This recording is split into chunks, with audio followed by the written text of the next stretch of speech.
Tuhan bersamamu.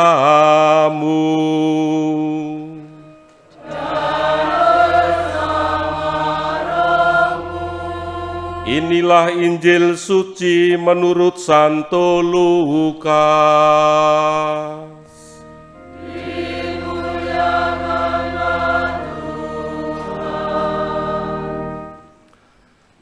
Pada waktu itu, Yesus bersama ke-12 rasul-Nya turun dari gunung dan berdiri di suatu tempat yang datar.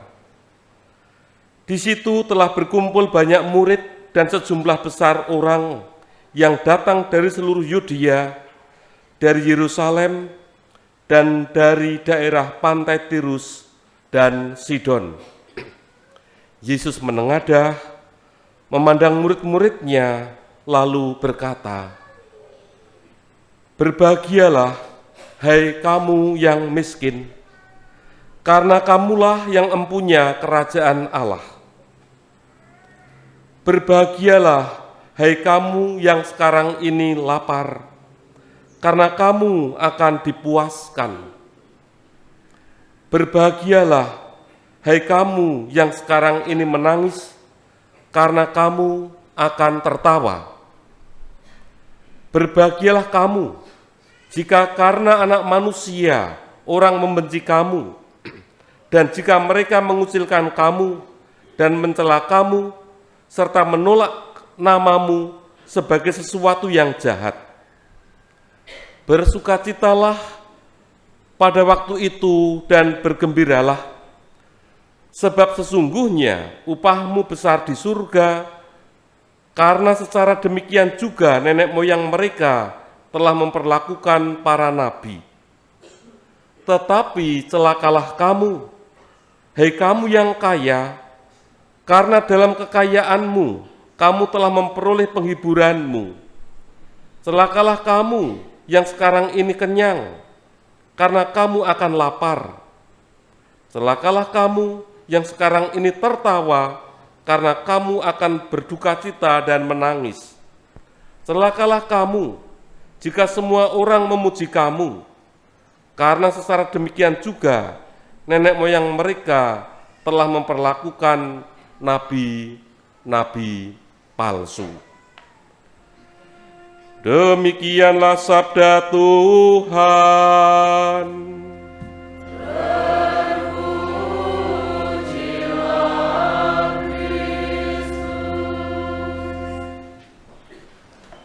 Para suster, ibu bapak, saudara-saudari yang terkasih dalam Kristus, sebagai murid-murid Yesus, kita diajak untuk senantiasa bersukacita dan bergembira. Mengapa kita diajak untuk bersukacita dan bergembira? Seperti dalam bacaan Injil hari ini, bersukacitalah dan bergembiralah.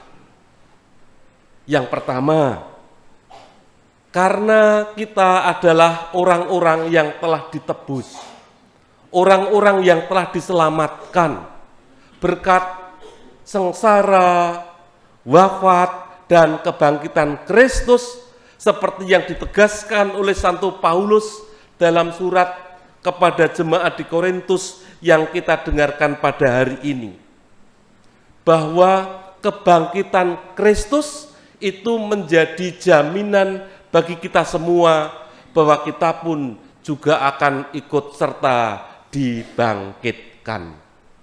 Itu kita diajak untuk menjadi orang-orang beriman yang bersukacita dan bergembira.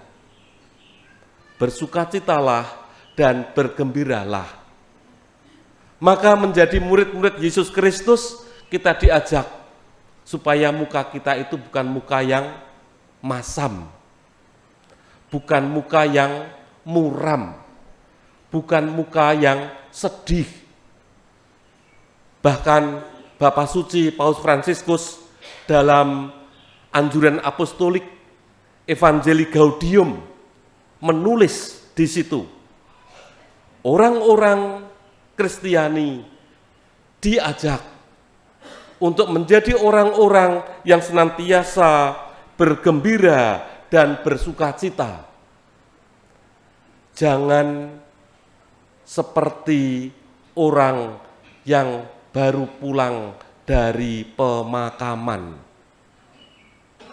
Orang pulang dari pemakaman itu mukanya selalu sedih, tidak ada kegembiraan, adanya duka. Beliau juga menulis, jangan sampai orang-orang Kristiani, orang-orang Katolik,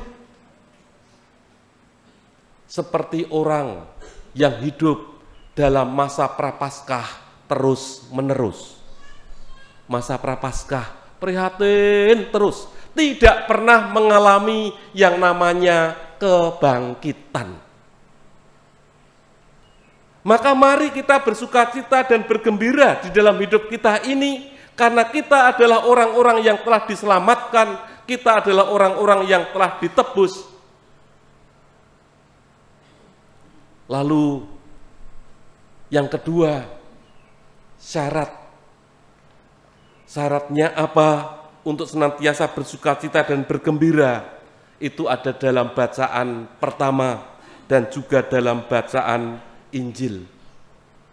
Yang pertama, kita diajak untuk mengandalkan Tuhan.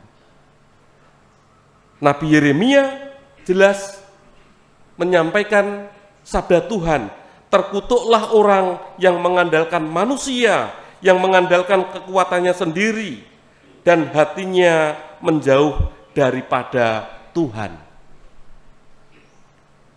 Kita kenal, mungkin tahu yang namanya flexing. Flexing ini orang senang apa? Pamer. Ya, apakah pamer prestasi, apakah pamer kekayaan, yang belum tentu itu menjadi miliknya. Foto di depan mobil mewah, lalu diupload, ya kan? Diupload. Pengen dapat apa? Mendapat pujian, lalu banyak yang nge-like. Kalau tidak ada yang nge-like, lalu stres. Sekarang ini kalau anak-anak tidak ada yang like, masang upload, masang status tertentu, tidak ada yang like, itu stres.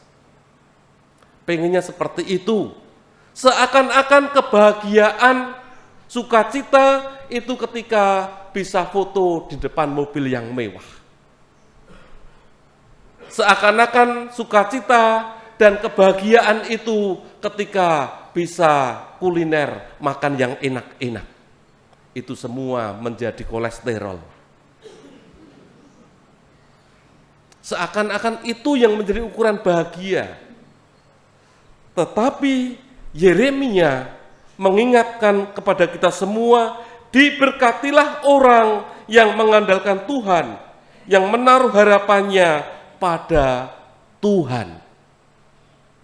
Ini diberkati ketika orang dalam hidupnya ini senantiasa mengandalkan Tuhan. Tidak mengandalkan apa? Kalau dalam bacaan Injil, mengandalkan kekayaan yang dimilikinya. Maka Yesus bersabda, berbahagialah orang yang miskin, celakalah orang yang kaya. Bukan berarti ini kita tidak boleh kaya. Bukan berarti ini penghiburan untuk orang miskin dan kritikan untuk orang kaya. Bukan itu maksudnya. Tetapi Yesus mau mengingatkan kita semua bahwa sukacita dan kegembiraan itu ketika kita berani seutuh-utuhnya berserah kepada Tuhan sebagai sumber keselamatan, sebagai jaminan hidup kita ini. Kalau orang hidupnya seakan-akan jaminannya itu adalah kekayaan, sampai sejauh mana kekayaan itu akan membawa keselamatan kepada kita? Ya mungkin ketika kita sakit, kita merasa tenang karena mempunyai kekayaan. Tetapi persoalannya kan, keselamatan itu tidak cukup hanya di dunia ini, tetapi keselamatan itu mesti harus kita peroleh nanti dalam hidup kekal. Ini yang menjadi penting bagi kita semua sebagai orang-orang beriman. Maka sabda bahagia, berbahagialah orang yang miskin dalam Injil Lukas. Yesus mau mengatakan kepada orang-orang miskin supaya mereka tidak perlu lagi merasa tersisih dari kerajaan Allah. Karena dalam pandangan perjanjian lama, orang miskin itu kan orang-orang yang tidak terberkati. Orang-orang yang terberkati itu orang-orang yang kaya, yang punya binatang piaraan banyak, yang mempunyai emas, mempunyai banyak, itu orang yang terberkati. Mungkin cara pandang macam itu pun juga masih ada di dalam diri kita masing-masing. Bukan itu. Lalu orang yang miskin, orang yang tersingkir. Justru di sini Yesus mau memberikan sebuah harapan kepada orang-orang yang miskin bahwa mereka ini hidupnya tidak akan pernah tersisih dari kerajaan Allah. Maka mari para suster, ibu bapak dan saudara-saudari yang terkasih, kita terus bangun hidup kita ini sebagai orang-orang beriman yang benar. Membangun sikap iman yang benar, mengandalkan Tuhan, dan senantiasa menaruh harapan kepada Tuhan sebagai jaminan hidup kita ini. Semoga kita semua menjadi orang-orang yang senantiasa bersukacita dan bergembira. Kemuliaan kepada Bapa dan Putra dan Roh Kudus,